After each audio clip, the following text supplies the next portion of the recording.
অল্প করে পড়াই হচ্ছে না, অনেক দিন ধরে ঠিকমতো পড়িনি। আবার যাই হোক, 8:30 বাজতে চলছে, 8টা বাজতে চলছে, পড়তে বসতে হবে।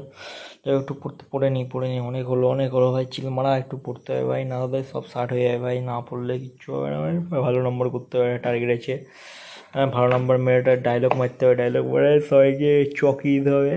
তো ওইগুলো দরকার আছে ভাই। মিষ্টি প্যাকেট আছে আবার, ভালো করে যদি নাম্বার হয় ফার্স্ট সেকেন্ডের মধ্যে থাকলে মিষ্টি প্যাকেট দিয়ে বলছে স্যাররা। মিষ্টি প্যাকেট খাওয়ার জন্য পড়ছি ভাই এবার, সত্যি বলছি, মিষ্টির প্যাকেট খাওয়ার জন্যই পড়ছি, তাছাড়া অন্য কিচ্ছু না। কারণ মিষ্টির প্যাকেটে ভালো ভালো মিষ্টি থাকতে পারে আশা করছি। আর এটা কি প্রাইস দিবে বলছে, সাথে বই টই দিবে। বই অত ইন্টারেস্টেড না ভাই, মিষ্টির প্যাকেটে মেনলি ইন্টারেস্ট আর নাম্বারটা দরকার আছে। ইনকেস যদি কিছুতে ভর্তি হয় তখন আমার নাম্বার দরকার। তো দেখা যাক কী হয়, ভাগ্য যদি সবাই থাকে তাহলে ফার্স্ট হয়ে যাবো, আর ফার্স্ট হয়ে গেলে ভালো করে ডায়লগটা মেরে দেবো। তাছাড়া আবার কি, চিল মার, ফান কর, গাঁজা খা, আবার কি লাইভে মিষ্টির প্যাকেট খেতে হবে প্রচুর।